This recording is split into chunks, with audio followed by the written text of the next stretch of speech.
Welcome to the K20 Center's Zoom Into Your Career video series. These online career expos give students a way to explore many interesting careers and learn about their career options from volunteer professionals. Terese LaRose is a histotechnologist at Thomas Jefferson University Hospital in Philadelphia, Pennsylvania, with over 10 years of experience in her field working in hospital and research settings. So I wanted to talk about, start off with my daily activities as a histotechnologist, or maybe first giving a definition. So histology is the study of tissue. So basically when you go to the hospital, if you have a surgery, they will take that tissue and it will come to the lab where I work, and that's how they're able to diagnose patients and figure out what treatments you need to get better. So my daily work activities are, we receive that tissue, we process it in chemicals so that we can prepare it for cutting and making slides. So once it's processed, they go into paraffin wax. Maybe you've been or seen a nail salon, you dip your hands in wax. It's a similar wax, you put the tissue in it and it forms a block. And then you put the block on the machine and cut thin slices. And then the thin slices are put on slides. And the slides are then heated and stained with different colors so that different elements in the tissue will show up. And there's a doctor that's called a pathologist who looks at those slides, who makes the diagnosis.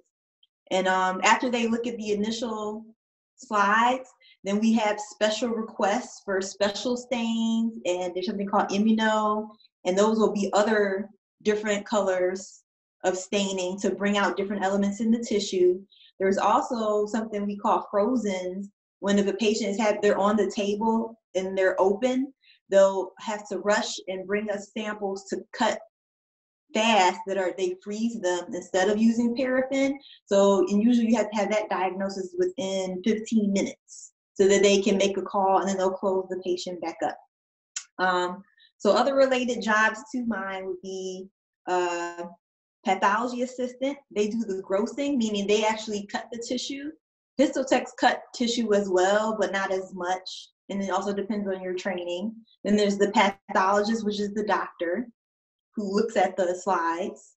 And then there's also med techs that they usually they're like general and they can do a lot of lab work. And there's cytotechs.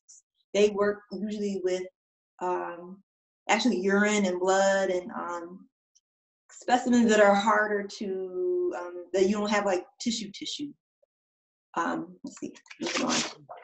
So special skills that you need to work in histology would be, you want a science background, you want to have good math skills, analytical thinking, manual dexterity, and you want to be detail oriented. In order to enter the field, you can have anywhere from an associate's to a master's degree. And the certification is called HT-ASCP or HTL-ASCP. If you have an associate's, you can only get the HT, but if you have a bachelor's or a master's, you can get HTL, which means really more money. So sometimes it's better to get that, but and the salary range depends on where you live. So you can make anywhere from, I would say, $35,000 to $100,000.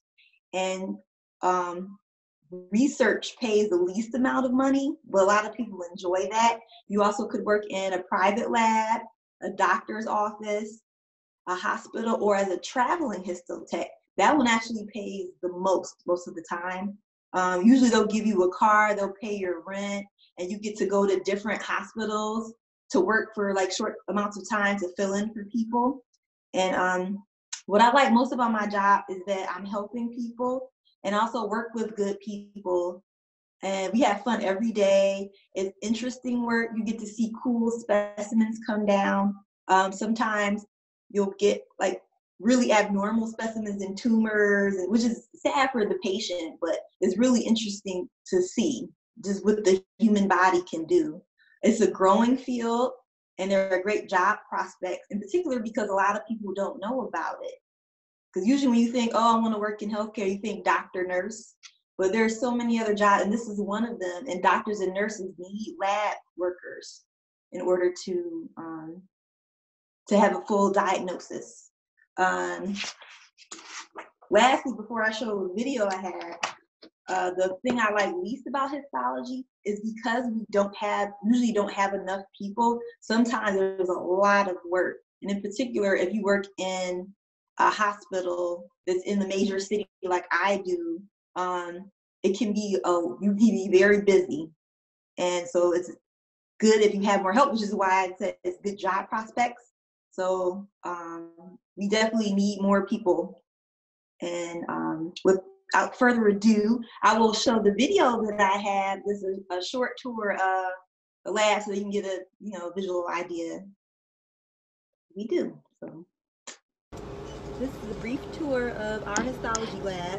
This is a machine called a tissue processor. Tissue is put into it and chemicals are used to prepare it for cutting. Go in here.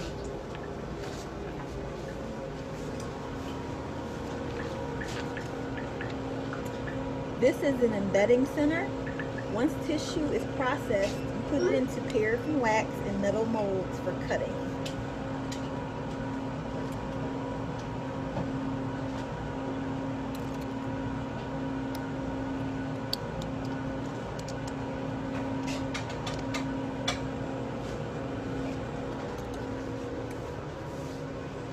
This machine is called a microtome.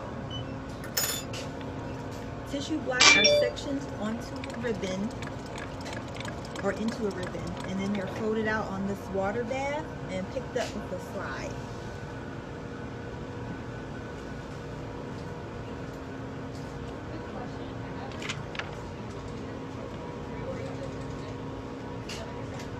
Thank you.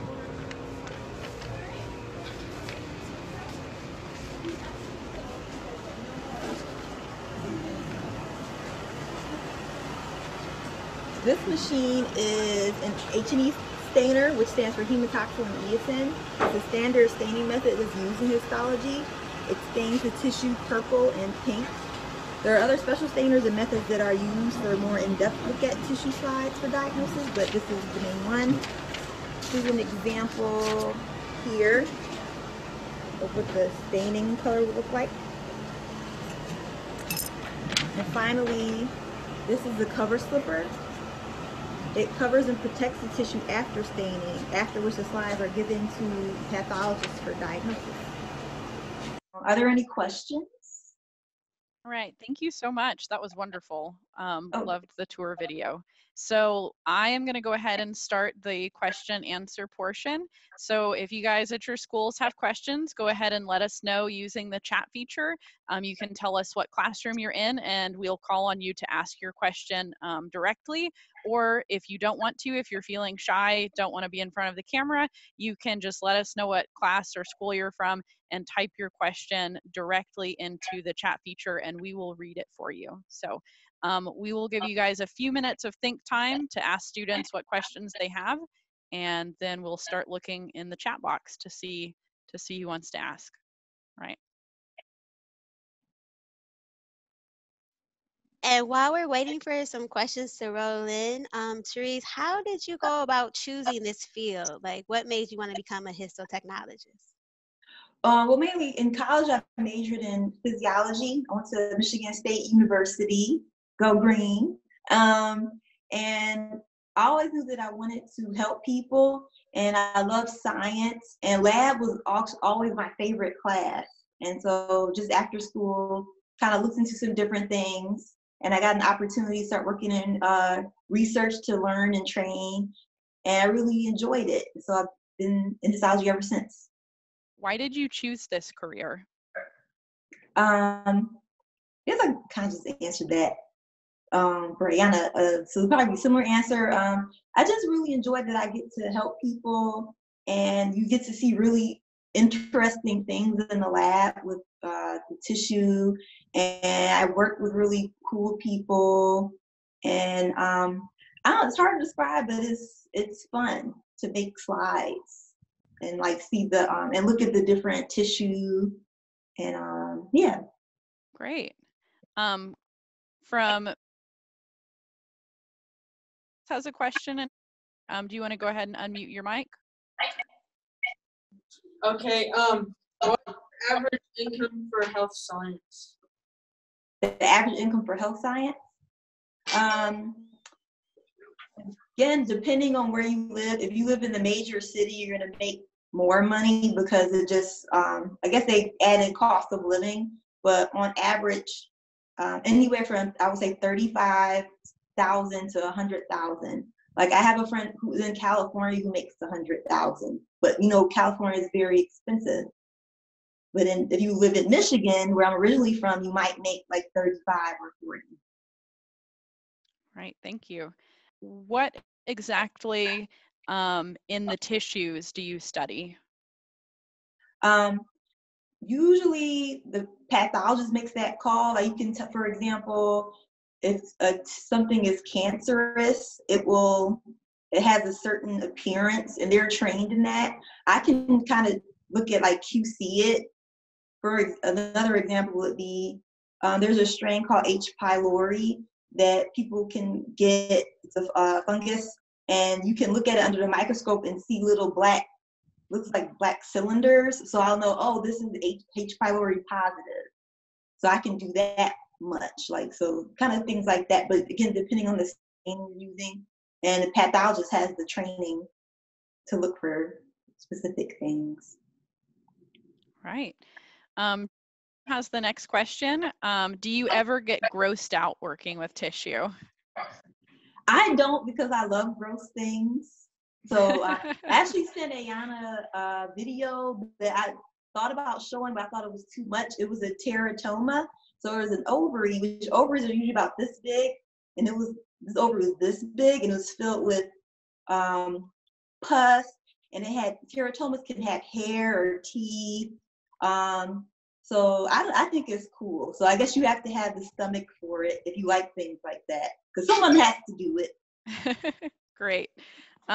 Good question and wonderful answer. Where do you get the tissue from? What's that process like?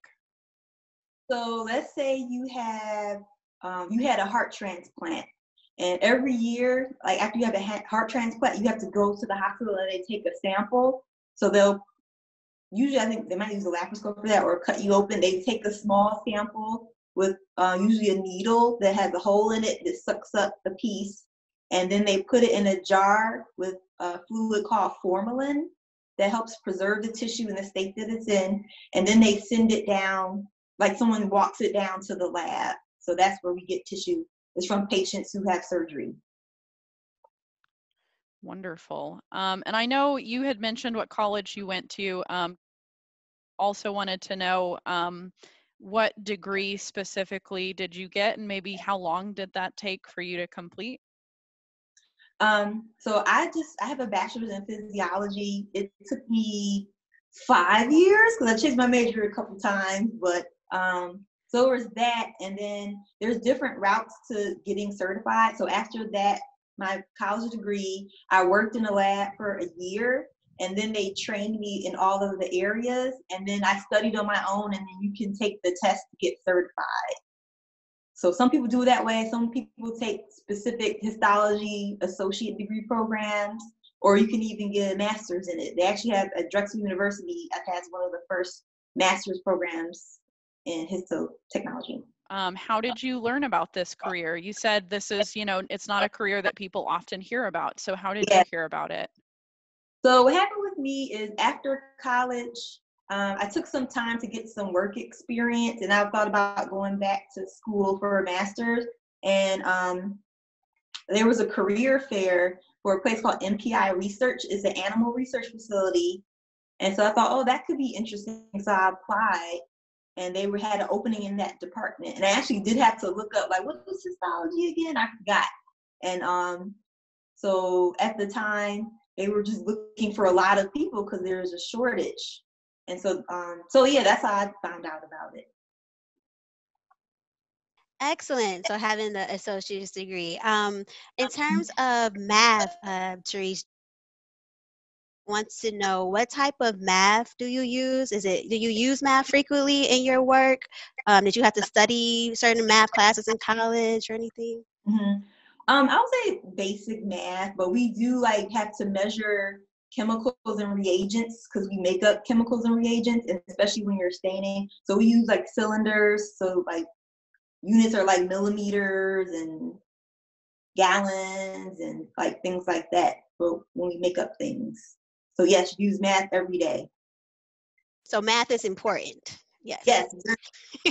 Okay, excellent. In terms of like, I know you kind of hinted on this earlier, you touched on this earlier, but what is your most favorite thing about what you do as a histotechnologist? Wanted to know that. Again, that I'm helping people, and that's just always been in me to want to help people in some way. And there are times where we literally they will come down and say, hey, this patient is dying and they're waiting for a diagnosis and we need it as soon as possible. And we can like hurry up, like make sure it's a priority and get it done. Because sometimes people could potentially die waiting for a diagnosis. So you want to treat every patient as if it were your own mother or child or yourself. So I like just being able, because I always like to do like my best job, and so just being able to help people and play that role. All right, thank you for that. We're going to go now to, we have a student there who wants to ask you a question. So if you can go ahead and unmute your mic, Director Johnson, and the student can introduce themselves. I was wondering how many hours you work in a week. Great question. Standard 40, but depending on, because we usually have a lot of work, there is overtime available. So sometimes that's your decision. They'll ask you, hey, can you stay? Would you like to stay? Get extra additional money. But generally it's 40 hours. Okay. What will happen if you mix both of the tissue samples? So do you ever get multiple samples and you mix them, and what happens? So that is very, very bad. So usually if you're embedding something, each tissue sample comes in a little plastic box that we call a cassette, and it has holes in it so the chemicals can infiltrate through it, and you only open one at a time. You never ever open multiple. It's very dangerous because you can mix tissue, and it does happen. Sometimes you're lucky and it's totally different tissue, and the doctor can tell, like, hey, this is supposed to be liver, but it looks like a heart. Like things like that. So that, yeah, it's very, very, very bad. We do everything we can to avoid that. Okay. We have another question that's similar to that. Wants to know, like, similar to like mixing, but have you ever seen like an abnormal case? Like, what's the most abnormal sample or tissue you may have had to dissect or to yeah, you see all kind. Every day is interesting. You see different things. One thing I always noticed is lungs, because lungs are supposed to be like a light pink and spongy, and so you can get lungs that are like person likely was a smoker, and you can see that it's black and has tumors in it and tar, and but you can tell, like, oh, this person's lungs is really bad because it's not what it's supposed to look like. Usually that one is the most obvious. Okay, so that is definitely a good note to take care of your lungs. Oh, yeah. So we're going to go ahead now. We have another student, Terese, who wants to ask you a question. What's the least favorite thing about your... Wait, I'm sorry, say that again? What's the least favorite thing about your job? When there's too much work. So there's so much work that it makes your arm hurt from cutting so much. That makes sense. Yeah, because it can be overwhelming. It can start to hurt and get carpal tunnel, and like if you do too much. So that would be it, I would say. Okay, great. Cool, we're gonna go to I guess that kind of connects with our next question in terms of just, that could maybe be difficult as like having such a high workload, and you mentioned the high stress when you need those samples right away. Wanted to know, because our students, some of them are going to 9th grade next year. Were there any are there any classes that you recommend students take in high school to help them prepare for this field? Yeah, I'll say physiology, biology, chemistry are probably the main ones. Okay, great. Health class. Health? Yeah, health class, like everything just related to the body. and things like that. So. Okay, thank you. We have time for about 3 more questions. So, class, there's a student who wanted to know, what is the weirdest part about your job? Is there anything that's weird or? Weird. I think the people that work there are weird because we all like blood and guts, or I don't know, we all kind of like, ooh, look at this cool tumor or whatever.